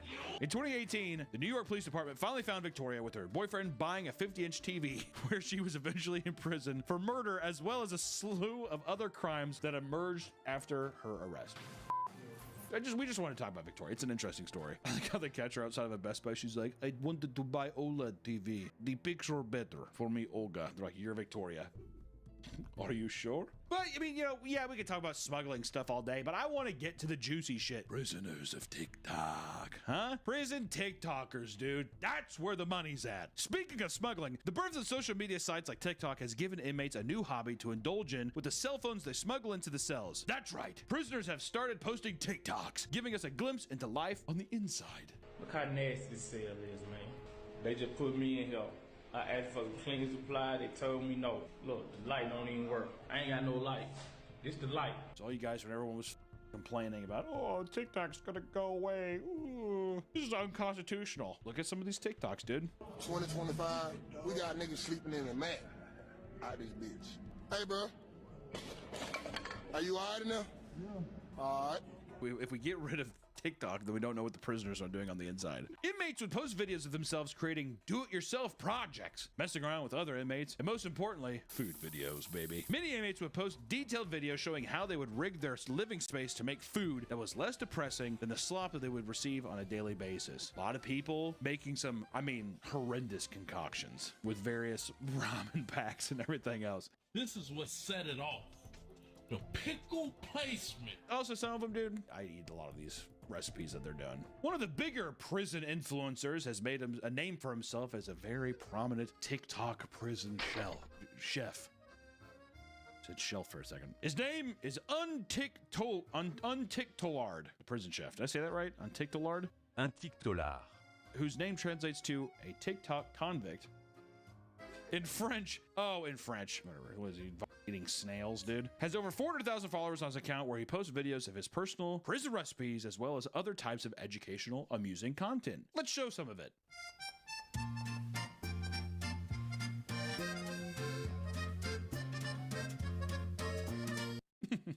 How quirky. The French sure are fun, aren't they? You know, who gives a fuck about TikTok, right? I shouldn't have even led you down that road, because the thing that connects us human beings is love, relationships, physical affection. So let's talk about prison dating and relationships. Let's roll that shit. I want to first talk about a murderer rapper who impregnates two jail workers. Impressive. In 2024, Darius Tyson was accused of getting 2 employees at Durham County Jail pregnant. You dirty dog. Darius, the highest ranking blood member from North Carolina, was imprisoned due to murder charges for kidnapping, burglary, and conspiracy to commit murder. They thought if you take a prison photo, you have to like look at the camera. Maybe he was looking at a big fat ass of that woman. He's just like, that one's gonna be mine. While in prison, it was discovered that he had intercourse with both a contracted nurse as well as a detention sergeant within the facility, both of which became pregnant. And the shocker here is one of them's a man. Can you imagine? Oh, Darius, what the hell? Do you think they got upset when they knew? Yeah, dude. Like, I risked my job and everything to do, you know what I mean? Or maybe they're just like poly. What if they're poly couples? In on it. You never know. He had also used his charm and influence to get another detention sergeant to provide him a phone, which he used to orchestrate illegal drug deals from inside his cell. He was delivered other contraband as well, including a vape pen. But I bet you Darius didn't even consider getting a few. What you want to think today's? No kidding. I just want to know what kind of silver-tongued devil this is, dude. Jesus. Nick just did. That's all he has to do. The girl's like, ooh. Just does, come on. Come on. Darius, no. Come on. If you ever want to try and be like, I want to take you out sometime, the girl's just like, oh, no, I'm good. I have a boyfriend. Come on. Huh? Is that a silver tongue thing to do? I'm gonna try it. Are you? I legitimately want you to try. Come on. Come on. You can do it at different speeds. Come on. Come on. Come on. In court, he claimed that he was sexually assaulted. Word? Seeing as a detainee by law cannot consent, according to his attorney. Oh, Darius. Playing the system now. He is still in prison and awaiting a trial for his previous charges. Damn! Do you think he kind of did that? He's like, oh, I had sex with them and then they're pregnant. I'm gonna Welcome back to the Papa Meat channel. How you doing? How you doing? Come on in and sit on down because today we're talking about celebrity stalkers. Now, Nick, I might not be a celebrity, but I've had my fair share of stalking, all right? I've had weird messages before, but I would say I've never experienced anything to this scale, and this isn't a welcome sign for people to start. I'm just saying that this is what we're talking about. Don't do this to me, please. You know, love is always in the air, right? We just had Valentine's Day, and now it's time to snuggle up and thinking about how love can be harmful. Love is a very dangerous drug, my friends. But to be driven so far to stalk someone that the love can know no bounds, they have to love me, or they don't know it yet, but they do love me. It's something so horrifying. So today we want to go over some very fun stalking stories. I am inside your home. First, we're going to talk about celebrity stalkers. You know, in the age of intense parasocial behavior, people will sometimes go to great lengths to meddle with the lives of the people they consume online. Sometimes, obsessed fans simply want to meet them. For others, however, things can take a much, much darker turn. Such as a streamer who got their car set on fire. We're gonna start light. I like how this is us starting light. This is our entryway, is a streamer's car getting set on fire. Come on in. Welcome to the stock zone. A streamer named Kylie Carter, also known as Just Foxy, was enjoying a vacation away when she received a phone call from her mother at 2 a.m. 1 hour later, it might have been a demon. In tears, her mother explained that someone had set her car on fire and that the police were on their way to investigate the situation. Upon inspecting the footage from her security camera, she saw that her car was damaged beyond repair. If you look at the photos here, it is absolutely f***ed. You can buff that out. Yeah, you know, you take it to the shop, they're just like, this is something I think we can save. We can probably restore this. Rewinding to the day of the crime, she saw a masked man calmly starting the fire before leaving the scene. He was later identified as 28-year-old man Farham Jami, who was suspected to be a viewer of her live streams, and it turns out that this person had traveled 700 miles from his home in New York to commit this crime. That's like a 10-hour drive, but only an hour and a half plane ride, so it's like, it's not the craziest thing. The fire had hopped from the car to her house, almost burning it down with her animals inside. Luckily, firefighters got there just in time to put out the flames, and the man was ultimately arrested. It's horrible. Don't be wrong, just Foxy. Glad nothing happened. Or, I mean, your car's gone. Sorry about that. But I guess what I mean is no one was seriously hurt. A psychopath was arrested. Thank God. Could have been a lot worse. This is what I mean by the entryway of stuff, because these stories get much, much darker, my friends, such as the Miranda Cosgrove stalker. Miranda Cosgrove, who you might know from iCarly and all that shit, told the story of how she was aggressively targeted by an obsessive stalker in 2016. She was living in LA at the time and had no idea that she was being stalked. How many people do you think know that they're being stalked? How long do you think it takes until you realize you're being stalked? Too late, when they have a knife up against your throat.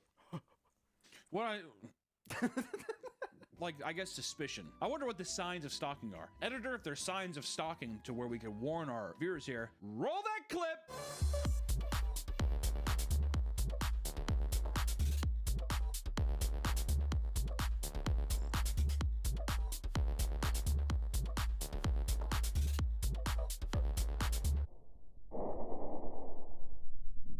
So, you know, look out for that stuff. Yeah, I know there's gonna be some people who are like, that's just what my boyfriend does. I'm like, cool. Yeah, that's weird. That's what I do to this girl I really like. Mm-hmm. That's me. Yeah, exactly. Yeah, that's everyone here at the Me Canyon Studios. I don't know. I like this girl, but I'm afraid to talk to her, so I just follow her home. I just want her to get home safe. Those are the kind of people, too, that see Nosferatu, and they're just like, dude, Count Orlok's kind of a baddie. Count Orlok's got that Riz game. There was a lot of girls simping for Orlok. Oh, I know, dude. He traveled the world for her. I'm like, yeah. Her boyfriend's next to him, just like tweaking and shit. He's just like, I'm gonna die. I'm gonna die. He's like, he's fine. I'm gonna fix him. I can fix him. He loves me. That kind of shit. It's true. You can fix them. Okay. Anyways, back to Miranda Cosgrove. iCarly, one night after going through a bad breakup, she decided to stay the night at a friend's house just for a little support, right? Her boo thing, her boy toy broke up with her, and she's just like, I need a fucking girls' night, dude. I'm staying at your house. We're gonna eat Haagen-Dazs, and we're gonna chat it up. Wait, do you think the stalker knew she broke up, and that's like, this is my chance? No, I think, well, as the story progresses, I think that it was just, it makes me believe in God almost. All right, how the story, I'll go into it, because that night, the night where she broke up with her boo thing, or her boo thing broke up with her, and she was eating Haagen-Dazs, and she's like, I'm gonna stay over here when I watch Legend of Bagger Vance. Remember that movie? I don't have no idea what that is. You've never seen Legend of Bagger Vance? It's a golf movie with Shia LaBeouf and Will Smith. Okay. Or Matt Damon. I'm pretty sure. I've seen the Shia LaBeouf one where he's like the caddy boy, right? Yeah, okay, it's Matt Damon. Matt Damon, Charlize Theron, and Will Smith. Anyways, what's crazy is that night that she went to do that, her stalker had made his way onto her front yard, where he proceeded to light himself on fire before fatally shooting himself and dying on the property.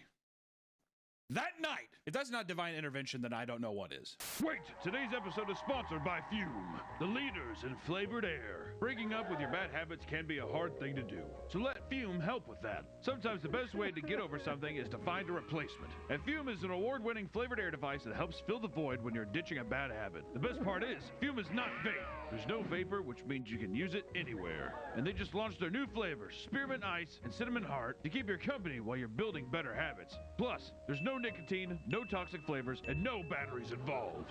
Fume also helps you calm down. With satisfying snaps and clicks, Fume is the perfect partner when you're feeling anxious. Fume has already helped over 300,000 people build better habits. Try Fume today. And if you order the Journey Pack, now using my code PAPAMeat, you'll get a free Fume topper and awesome accessory to help level up your experience. Go to tryfume.com/PapaMeat or scan the QR code on screen. Thank you to Fume for sponsoring this episode, and back to the episode. Do you think she called her ex-boyfriend and thanked him? You don't even realize what people are doing to me. I'm a catch, that kind of thing. And what's even crazier is you think that the guy just went there and you hear the story and you're like, oh, a huge iCarly and Drake and Josh fan and School of Rock fan, and blew his brains out in the front yard and let himself on fire. It could have ended there. But after reviewing the camera footage, it was revealed that this man had paid a visit to her home previously. They say the man buried random objects in her yard, like knives, rope, and a lunchbox containing milk chocolate. And on the night the man took his life, he was seen in a long trench coat, pacing around her yard for 6 hours with a gun in his hand, waiting for her to come back home. And then luckily, he put a gun in his mouth and blew his brains out and lit himself on fire. I mean, seriously, thank God that whatever Damon was talking to him, they were just like, fuck, we don't have time, just kill yourself. There's more fish in the sea, bro, down here in hell, come on. And during this time, a woman driving past the property was shot at 6 times by the guy, the stalker, who believed the driver was Miranda Cosgrove. Miranda! She's like a grown up. Yeah, it's the ending of Invasion of Body Snatchers. That kind of thing. Just some grown up Prius. The woman was not harmed and later met the actress at a charity event and told her what had happened.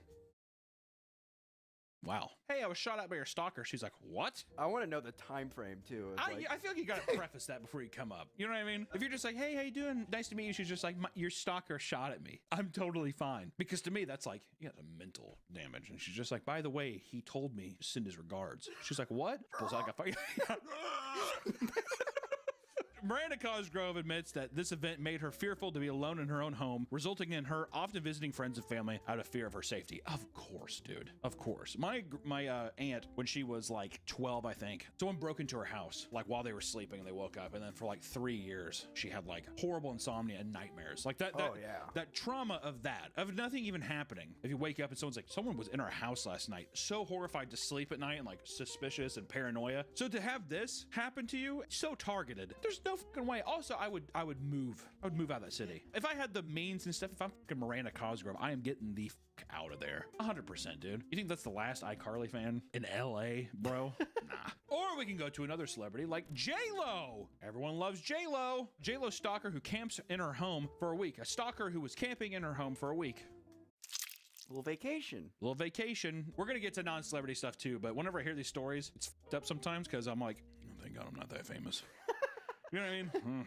Not yet. A lot of weirdos out there. You know what I mean? But in 2013, Jennifer Lopez discovered that one of her obsessive stalkers was living in her $10 million property for 6 days straight. Was she in the house? She would have had to been, right? The stalker's name was John Dubras, a 49-year-old retired firefighter who was in love with J-Lo and believed that they were meant to be. He would make odd posts on Facebook about his love for her, attaching strange images to them. You know, we see him here. He kind of looks... It's interesting how people can just look the part. You know what he kind of looks like? He looks like Jeremiah Sands from Mandy. That's what he reminds me of. Also, the amount of people who believe that they're dating celebrities online is crazy. Like schizophrenic people who are like, yep, me and... Billie Eilish. Me and Ariana Grande are in love. She's busy with work. Like that. And people fully believe it, dude. It's fucking crazy. Me and Elphaba, we're dating. Yeah, me and Elphaba, yeah. Flying around their house. The person's like tied up. Defying gravity. But anyways, this all accumulated in him driving to her home, somehow parking his car in front of the property without security guards noticing him. A $10 million property. How the f did he do that? Behind a little bush. He just pulled up. Yeah, he's in a Toyota Camry and it's just wrapped in twigs and leaves, and he's just like blasting J-Lo's music. I'm still Jenny from the block. He's like... He took refuge in J-Lo's pool shed at first, sleeping on the couch and sneaking around to explore the property for 6 days straight. This property here, I could believe that. Look how wide open that is. I'm guessing, yeah, that pool house too. It's got like the little... The pool house is so far away too. It's not like it's in some cramped suburban neighborhood or whatever. This is like, it looks like an East Coast property or something. During that time, he would take photos of himself on the property and upload it to social media, pretending he was a man named David A. Lopez, who was her supposed divorced husband, which also I like. He's just like, if I pretend to be her divorced husband, it'll make sense why I'm here. It's like if my dad went up to me, he's like, I'm in your mom's house. I'm like, what the f are you doing there, dude? Get out of there. Most of the time was spent lounging around, right? He was just making himself at home. He was cleaning up parts of the properties and uploading strange photos. Really, him documenting was just the strangest part of the story. And of course, you know, he was masturbating in the yard, right? We have to put that in there because he was. He was taking strange photos. Was he taking pictures of him beating off in the yard? I don't know. Probably. Maybe. But according to the stalker, he did so because he believed J-Lo wanted him to, quote, spread his seed throughout the world. So he's going to spread it on the lawn. Miracle Grow. Neighbors noticed him wandering around with a, probably with a fucking hard cock beating off. They're like, hey, there's a guy beating off in our neighbor's yard. I can't even imagine what I'd do if I walk outside and I just saw a guy beating off and like coming on the grass. Wait, how would you even process it? Would you even intervene? I feel like I'd call the cops. Oh, that's true. I was literally getting ready to say, I'd probably just be like shut my blinds. I don't know I don't want to get in the middle of things. Neighbors noticed him wandering around, but let him be, thinking he was a security guard. J-Lo with her security guards who are hard all the time. It's like old money. These people. I don't want to pry. Or because they have like a fucking opium den in their basement and whatever. Probably have some people chained up down there and they're just like, don't get involved. I have a feeling that like a lot of like super rich people, they have that kind of shit, dude. We have 4 Dominican girls in our basement. Let's go out on the yacht for a couple of days. Let the heat cool down. I almost thought it's perfect to do a crime in a... we should not. I'm not going to talk about... I don't know where I'm going with this. Eventually, the guards found and confronted him, and police arrived investigating his car to find out that he was writing bizarre letters to celebrities, including Barack Obama. He wanted to spread his seed to Barack. Change. He was arrested and given a psychiatric evaluation, and soon after, when he was out of jail, he began calling J-Lo's mother, claiming to be her son, which landed him right back in prison and charged with stalking and burglary. I wonder how long he was actually in jail for, or was his psychic evaluation so bad that they're just like, he's a fucking... Well, he would be in a loony bin. They put him in. Well, that's what you think, but I don't think like the asylums like that work anymore. I think it's like more so you get medically evaluated, then you're cleared, and then you can go back out or something, or mentally evaluated. I want to say we need to have it be a bit more severe here, right? We got to keep raising the bar, but also this is where it gets kind of serious. So not going to be doing a lot of jack off jokes during this part. Just want to say that because Rebecca Schaeffer was shot by her stalker. Rebecca Schaeffer was an American actress that tragically lost her life after being murdered on her front doorstep. Jesus Christ, dude. Before her abrupt death in 1989, her career was taking off. It seemed that her rise to stardom grabbed the attention of Robert John Bardo, a 19-year-old man that was enamored with the young actress after seeing her on TV while in high school. For 3 years, he would send her gifts like stuffed animals and letters. Schaeffer was appreciative of the support and decided to respond kindly to one of them.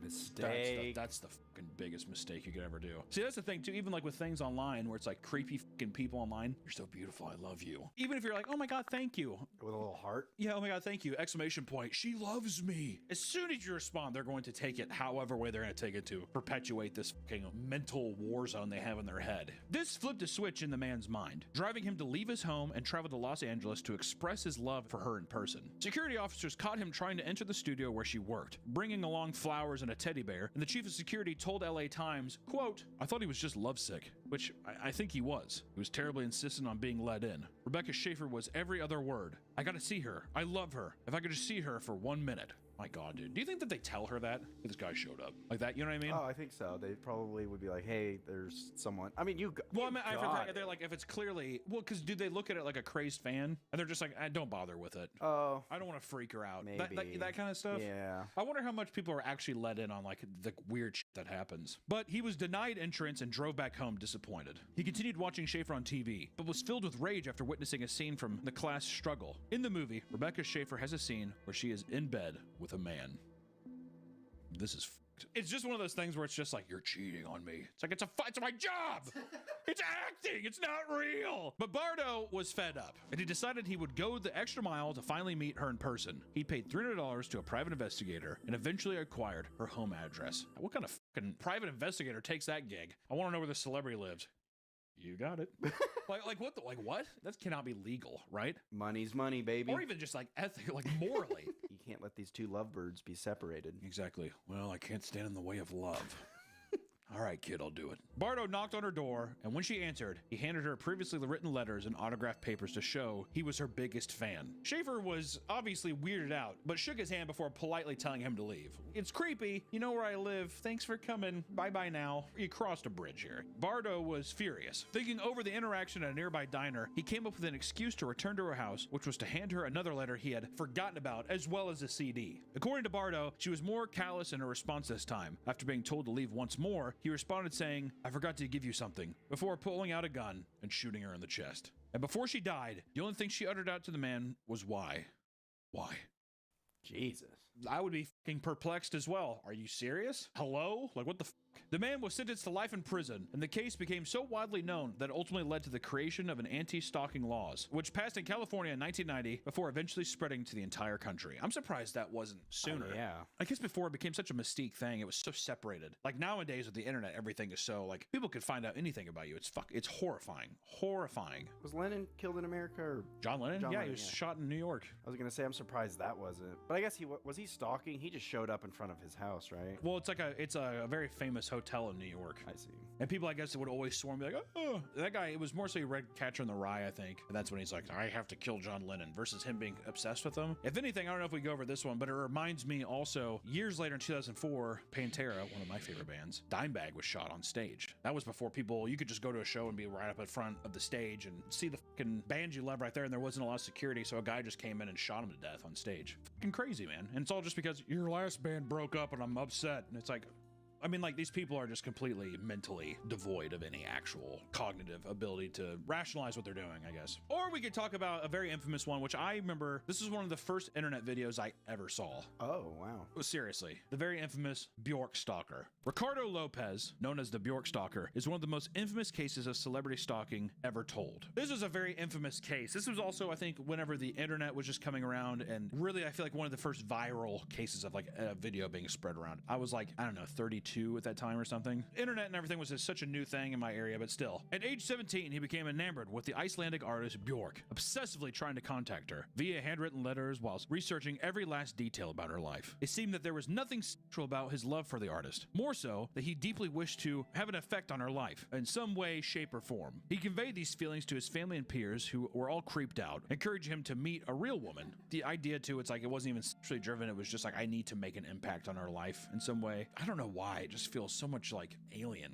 or something, doesn't it? Like, it feels not even human. I mean, don't get me wrong, the sexual side would also be just like horrible as well, but it's just mostly the idea that's just like, you're fixated on like, I need to make an impact. It feels like fucking paranormal almost, some kind, or like, you know what, maybe my thought is, it's like, he's a failed artist, he's depressed, but here's an artist who's successful, and it's like latching on and being like, if I could somehow influence her and her art, that's how it's like, I failed artistically myself. It's like, in a way, it's vicariously being artistic through someone else, is what it is. These feelings of his began to unravel as it was revealed in 1996 that Bjork was dating another artist named Clifford Joseph Price, also known as Goldie. The betrayal he felt transitioned into pure rage, and Ricardo felt that he had no choice but to punish her. He talked all about her, how he liked her, and, you know, once he met her, you know, he couldn't, you know, I'm just gonna have to kill her.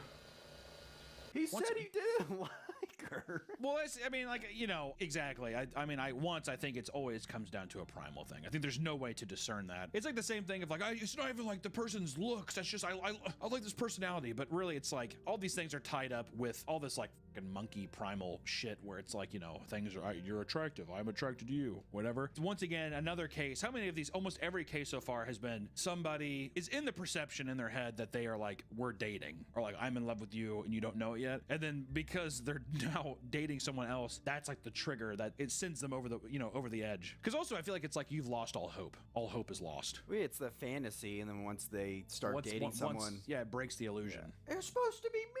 Yeah, in a way. And at this point, he began a series of videotapes where he documented his journey to enact his revenge towards Bjork. He would ramble about his love for her while slowly developing a plan to get his revenge. One of his plans included a hollow-out book